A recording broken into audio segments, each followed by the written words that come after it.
Bonjour, bienvenue à la capsule sur le graphique. Précédemment, qu'est-ce qui a été vu? On a vu un rappel là, sur le plan cartésien, comment placer des points dans un graphique. On a vu c'est quoi une table de valeur, puis comment fabriquer une. Et bien là, qu'est-ce qu'on va faire? C'est qu'on va prendre les tables de valeur qu'on a fait dans la page précédente, puis on va les mettre dans notre graphique. Fiez-vous pas à l'exemple là, 1 page 13, nous autres c'est page 14. Là.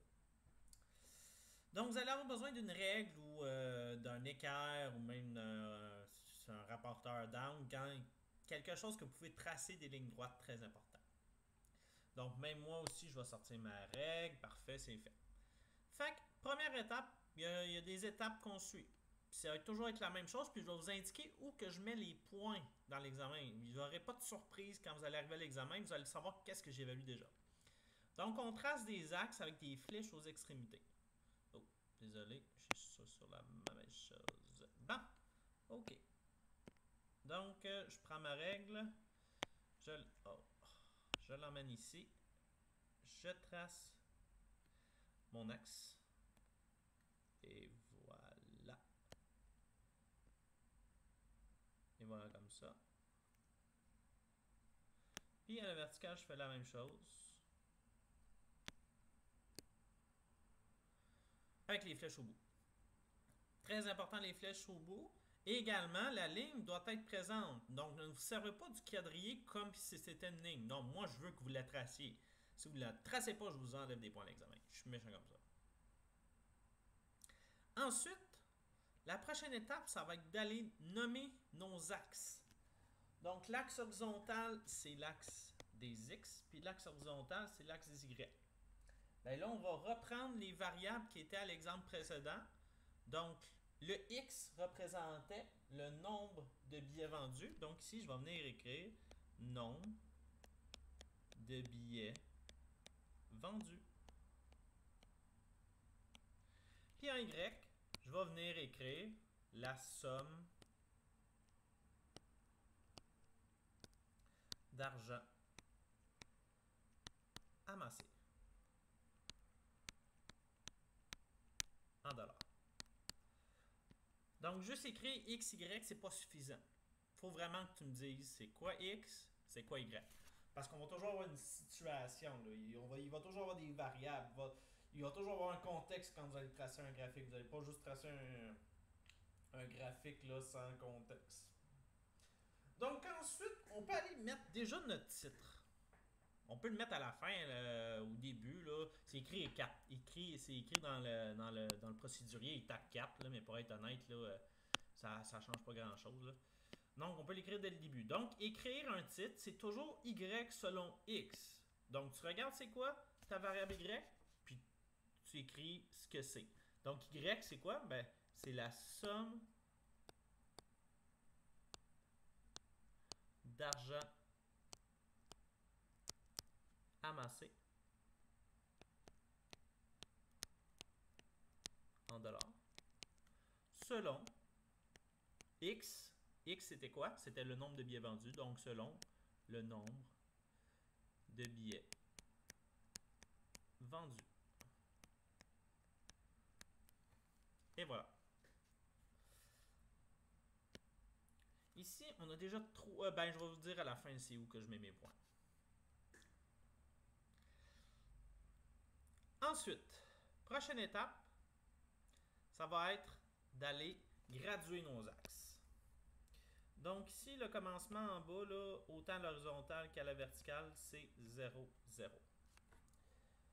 Dans notre première situation, notre maximum en X sera en 9. Donc ici, on pourrait y aller avec des bonds de 1. On va se rendre jusqu'à 10 à peu près. Donc 1, 2, 3, 4, 5, 6, 7, 8, 9, 10, 11, 12. Vous n'êtes pas obligé d'écrire 1, 2, 3, 4, 5, 6, 7, 8, 9, 10, 11, 12, 13.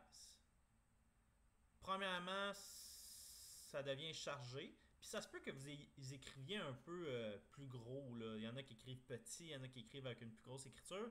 Donc au moins, en écrivant comme ça en distancé, ben, ça vous permet de rentrer, là, de rentrer vos valeurs. Quand la verticale, ben là, on va regarder selon notre situation. Dans la situation, on remarque que chaque billet vendu, c'est à 2 $. Donc, logiquement, je vais y aller avec des bons de 2. 2, 4, 6, 8, 10, 12, 14, 16, 18, 20. Et voilà. Finalement, la dernière étape, ça va être d'aller tracer nos points dans ce graphique-là. Donc, on l'a vu que précédemment, là, si je reviens à l'autre page, on avait nos coupes 0, 0, 2, 4, 5, 10, 6, 12, 9, 18. Ben, c'est qu'est-ce qu'on va aller tracer dans notre graphique. Donc, un premier point à 0, 0. Ensuite, j'en ai un à 2, 4. Donc, ici. Ensuite, 5, 10. 5, 10. Désolé, je m'en ai fait un 9.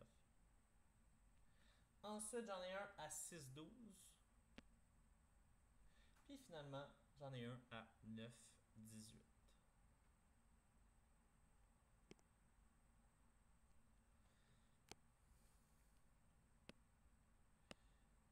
Donc, on trace nos points. Puis la dernière étape, ça va être de tracer une droite qui passe par nos points. Et voilà.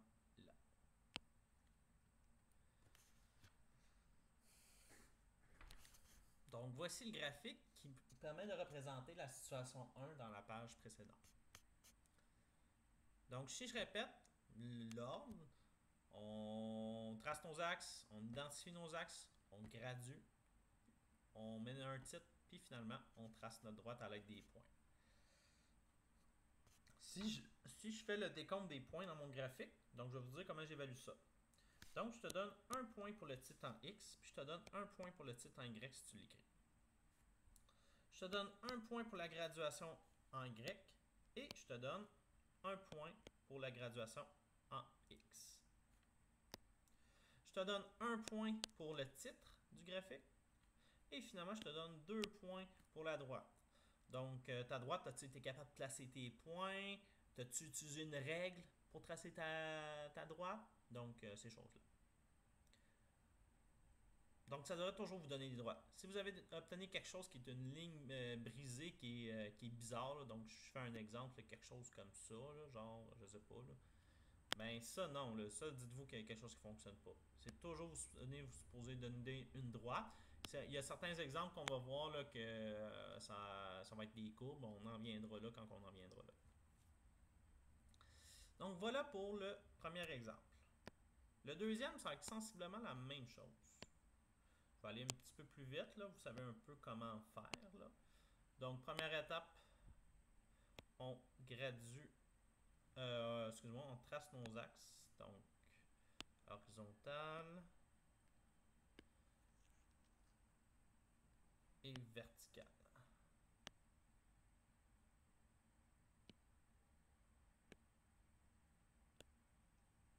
Et voilà. Vous n'êtes pas obligé d'écrire XY, là. C'est pas obligatoire, là. Tant que votre titre est écrit. Donc, dans notre situation, X, c'était le nombre d'aspirateurs vendus. Puis en Y, c'était le salaire hebdomadaire en dollars. Si tu me juste m'écrire salaire, je te mettrais mal parce que c'est salaire hebdomadaire. Tu sais, c'est par semaine. Tu sais, c'est différent de dire juste salaire. Tu sais, salaire, c'est vague. Tu sais, ça pourrait être salaire sur une année, sur un mois, sur une journée, je sais pas. Mais c'est pour ça que le mot hebdomadaire il est très important. Ensuite, je m'en vais écrire mon titre. Désolé. Ça part pas mes nausées. Du moins ce reflux cette envie de vomir. Donc, ensuite, j'écris mon titre. C'est toujours Y selon X. Donc, ça va être le salaire hebdomadaire en dollars selon le nombre d'aspirateurs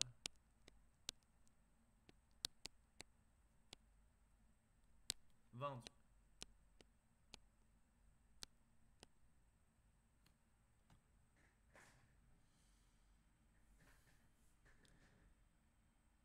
Donc, mes axes sont nommés. Nombre d'aspirateurs vendus en X, salaire hebdomadaire en Y.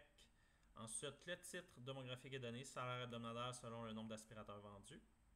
Bien, la prochaine étape, je vais aller graduer mes axes. Donc, à l'horizontale, je peux encore y aller avec des bonds de 1 si je retourne voir mon graphique. Là. Pas mon graphique, ma table de valeur. Je pourrais y aller avec des bonds de 1 encore, là, comme au premier exemple. Donc, je commence à 1, ensuite 2, puis ensuite je vais faire des bonds distancés. Donc, 4, 6, 8. Oh, ça ici, c'est 10. Puis ça ici, c'est 12. Bon, à la verticale. Là, à la verticale ici, c'est un peu différent. Parce qu'on ne commence pas à 0, 0. Donc, si je vais voir, j'ai un couple à 0, 400. J'en ai un à 1, 430. J'en ai un à 5, 550. J'en ai un à 7, 610. Puis j'en ai un à 9, 670. Donc, on remarque qu'on fait un gros bond, mais après, on fait toujours des bonds constants de 30. Donc, il y a un petit outil qui va nous permettre là, de justement s'adapter à la situation. Donc, je vais tracer au début de mon axe ce qu'on appelle un axe de séparation. Donc, deux petites barres parallèles. Donc, qu'est-ce que ça nous permet ça? Ça nous permet de faire un bond, celui qu'on veut, puis après d'y aller avec les bonds constants qui caractérisent mon axe. Donc, on le dit ici dans ma situation, ça commence à 400. Donc, moi, je vais mettre ma première valeur 400. Puis après, ben, je vais y aller avec mes bonds de 30. Donc, 430, 460, puis après, là, je vais distancer. 520, 580, puis 640. Donc, je répète, les deux petites barres, l'axe, on appelle axe de séparation. Ça nous permet de commencer à une valeur qui nous aide, puis ensuite d'y aller avec nos bonds constants. Donc oui, il y a un bond de 400, puis après c'est des bonds de 30, mais grâce à l'axe de séparation, on a le droit de faire ça. Puis finalement, après, il nous reste juste à tracer notre droite, nos points, puis après de tracer notre droite. Donc, je commence à 0, 400.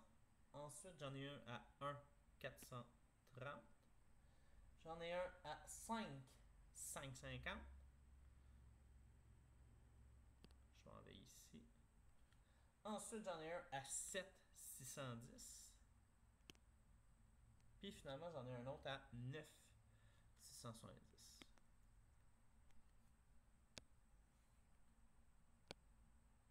Puis après, je prends ma règle.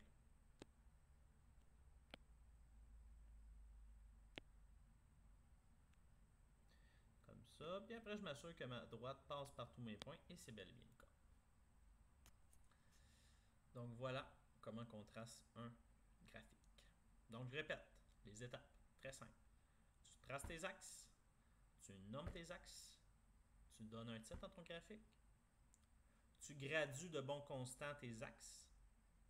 Et finalement, ben, tu traces tes points, puis ensuite tu traces ta droite qui passe par tes points. Donc, il n'y a pas de ligne bérisée, il n'y a pas de courbe particulière, c'est une droite, comme dans le premier exemple. Sauf que la différence entre les deux, c'est qu'elle, elle part de l'axe des ordonnées, tandis qu'elle, ici, elle part de 0, 0. Donc, voici ce qui conclut la capsule sur les graphiques.